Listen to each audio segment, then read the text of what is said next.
Hello guys, welcome back to our Telugu pakka entertainment. So నేను ఈరోజు వచ్చేసి కొంచెం క్రేజీ టాపిక్స్. ట్రూ లవ్ ఎలాంటిది అంటే వాళ్ళ ఒపీనియన్ ఏంటిది అని చూసేస్తాం. Let's watch. ట్రూ లవ్ అంటే మీ సైడ్ నుంచి ఏమనుకుంటారు? ట్రూ లవ్ అంటే ఇప్పుడు వాళ్ళది మనది సపోర్ట్ ఉండాలి. వాళ్ళు మన సపోర్ట్ ఉండాలి, మనం వాళ్ళ సపోర్ట్. ఇప్పుడు మధ్యలో గొడవ పెట్టుకొని వాళ్ళు ఇడిచి పెడితే మనం ఏడవద్దు, అవన్నీ చేయాలి. మరీ ఇంత ఓవర్ ఎక్స్పెక్టేషన్ తట్టుకోలేకపోతున్నాను భయ్య. అంటే ట్రూ లవ్ లో బతికినాడడం ఉండద్దు కదా, జస్ట్ నమ్మకం. అంటే నమ్మకం ఉంటే నమ్మకం పెట్టుకుంటే మనం ఏమైనా చేయగలం. అదే అంటే నీకు ఆ సిచ్యువేషన్ వస్తే నువ్వు ఏం చేస్తావు? దేనికంటే వీళ్ళు ట్రూ లవర్స్ అంటే మీ ఒపీనియన్ ఏంటి? యాక్చువల్లీ ట్రూ లవర్స్ ఇప్పుడున్న జనరేషన్ ఏంటంటే అమ్మాయినేమో అబ్బాయి ట్రై చేస్తాడు, అమ్మాయి ఏం చేస్తుంది వేరే వాళ్ళని ట్రై చేస్తుంది, అవునా? కానీ అబ్బాయి ఏం చేస్తే ఆయనకున్న వర్క్ మొత్తం వదిలేసి అమ్మాయి కోసం తిరుగుతాడు. అమ్మాయి ఏం చేస్తుంది ఇన్ని వదిలే వేరేతో తిరుగుతుంది. కొంతమంది అందరూ కొంతమంది అంటే మీకు తెలియదే పిచ్చమహాలారా. నార్మల్గా చెప్పాలంటే ఇప్పుడు అడిగిన దానికి యాక్చువల్ ఏంటంటే ట్రూ లవ్ అంటే ఇప్పుడు కలవడము, మీట్స్, ఈ బండి పైన పోవడం, ట్యాంక్ చుట్టూ, నెక్లెస్ రోడ్ చుట్టూ తిరగడానికి అయితే మంచిగా ఉంటుంది యాక్చువల్లీ. అది మ్యారేజ్ వరకు వచ్చే వరకు ఏమైపోతా అంటే ఫస్ట్ యాక్చువల్లీ వాళ్ళు లవ్ చేసేటప్పుడు వాళ్ళ పేరెంట్స్ అడిగియాలి, నేను లవ్ చేస్తున్నా. ఫస్ట్ 1 month కన్నా 2 months కన్నా చెప్పేసాలి. చెప్పే ధైర్యం ఉంటేనే చెయ్యాలి. అట్లాంటప్పుడు లవ్ చేయొద్దు, ధైర్యం లేనప్పుడు లవ్ చేయొద్దు, ముంగటని కొంపను ముంచొద్దు.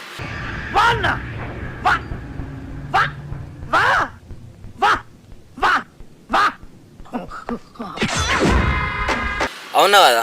ఇంకా నెక్స్ట్ మేడం, అదే ఒకవేళ నీకు అమ్మాయి ట్రూ లవ్ దొరికింది, సపోజ్ నువ్వు చెప్పకుండా వచ్చినావు బయటికి, అది మీ సిస్టర్ తో వచ్చినావు, తను ఏమో ఎంచుకుంది, అది నిన్ను చూసేది నువ్వు ఏమో ఎంచుకుంది, అప్పుడు నీ ఎక్స్ప్లెనేషన్ ఏముంటది? ఇప్పుడు యాక్చువల్లీ అట్లా మీరు అట్లా అడిగిరు కాబట్టి సిస్టర్తో మనం బయటికి వెళ్ళినప్పుడు ఆమె మనం అన్ఎక్స్పెక్టెడ్గా మనని ఆమె చూసినప్పుడు అది ఆమె మిస్టేక్. అది ఎందుకంటే యాక్చువల్లీ ఆమె మనని అడగాలి కదా, ఆమె మనతో అడగకుంటే, నాతో ఆమె అడగకుంటే, ఆమె ఉప్పిని ఆమె తీసుకుంటే ఇప్పుడు ఆమెనే కదా. ట్రూ లవ్ లో ఎక్కువ నమ్మకం ఉంటది కానీ అనుమానం కూడా చాలా ఉంటుంది. అంటే ఎక్కడైతే అనుమానం ఉంటుందో అక్కడనే నిజమైన ప్రేమ ఉంటది. ఓహో, ఇప్పుడు అలా కూడా రాస్తున్నారు అన్నమాట. అయితే కనిపించింది, నువ్వు వేరేగా థింక్ చేసేసుకున్నావు, నువ్వు అడగలేదు, జస్ట్ థింక్ చేసేసుకొని సెట్ బ్రోక్. మనము వాళ్ళది ఫస్ట్ వాళ్ళ దగ్గర పోయి అడగాలి, వాళ్ళ ఫీలింగ్స్ అర్థం చేసుకొని అప్పుడు చెప్పాలి. మనం వేరే మీనింగ్ తీసుకొని వాళ్ళకి బ్రేకప్ చెప్పేస్తే అంటే నీకు చెప్పలేదు వెళ్తున్నాను బయటికి వెళ్తున్నా అంటే ట్రూ లవ్ అంటే సపోజ్ నీకు వెళ్తున్నా బయటికి వెళ్తాను కాల్స్ అయితే ఉంటాయి పక్క, నీకు ఆ కాల్ రాలేదు, నువ్వు ఆయన చూసినావు, అప్పుడు నీ ఫీలింగ్ ఏముంటుంది అంటే ఇక వేరే ఒక ఏడుపు వచ్చేస్తుంది.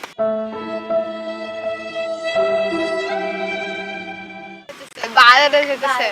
ఎప్పుడైనా ఫేస్ చేశారా? చేసావా? బ్రోకప్ అయిందా నీవు? అయ్యింది, మళ్ళీ ప్యాచప్ అయిందా? ఎన్ని ఇయర్స్?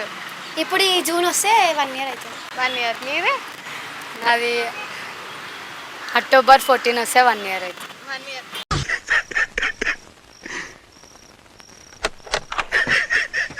ఇద్దరిది 1 year.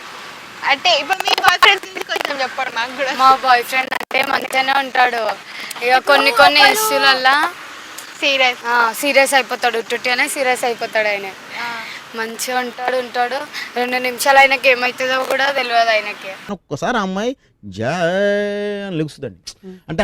అయితే మీరు ట్రూ లవ్ గురించి ఈ జనరేషన్ లో ఏముంది యాక్చువల్ అంటే ట్రూ లవ్ ఇప్పుడు కూడా ట్రూగానే ఉందా? లేదు, ఇప్పుడు లేదు. 20 years బ్యాక్ ఉండే యాక్చువల్లీ. నిజంగా వాళ్ళు లవ్ చేస్తే వాళ్ళ పేరెంట్స్, వాళ్ళ ఫ్యామిలీ బ్యాక్గ్రౌండ్, వాళ్ళ రిలేషన్స్ ఎవరు ఏం చెప్పినా సరే అవన్నీ పట్టించుకోకపోతుండే. ఫ్యామిలీ మొత్తం ముడ్లోసి వచ్చి మ్యారేజ్ చేసుకుంటుండే. మోస్ట్ ఎంటర్టైన్మెంట్ ఫీల్ అవుతున్నాడు. కానీ ఇప్పుడు కొంతమంది కపుల్స్ ఉన్నారు కదా వచ్చేసి లవ్ చేసుకున్న వాళ్ళు, అంటే పెళ్లి చేసుకున్న వాళ్ళు కూడా ఉన్నారు. అది చెప్పలేము, ఎందుకనంటే ఎవరి తలరాతలు ఏం రాసిందో మనం దాన్ని చెప్పలేము. ఎందుకంటే ఎవరి మనసులో ఏముందో కూడా మనం చెప్పలేము, మనం అనుకోలేము కదా. ఎగ్జాంపుల్ ఎందుకంటే నా లైఫ్ లో ఏమైంది ఆయన లైఫ్ లో? ఎందుకు మాస్టర్ మాటమాటిక్ అడుగుతారు, నాకు మాత్రం ఏం తెలుసు.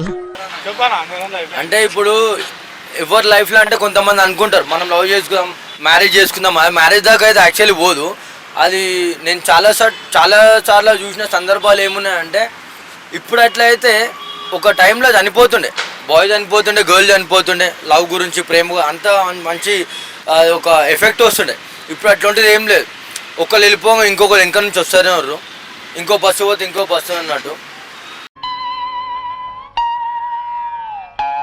సో చూసేసా క్రేజీ ఆన్సర్ అయితే వచ్చేసే వాళ్ళకి ఇలాంటిదే కావాలి. సో నెక్స్ట్ ఇయర్ అయితే మళ్ళీ కొత్త టాపిక్స్ అని వచ్చేసా. So like, share and subscribe to our Telugu pakka entertainment. ఇలానే ఇంకా మూవీ అప్డేట్స్, మూవీ గురించి తెలుసుకోవాలని అనుకుంటే మూవీ ప్రమోస్ అని మా ఛానల్ ఉంది, దాన్ని సబ్స్క్రైబ్ చేసుకోండి.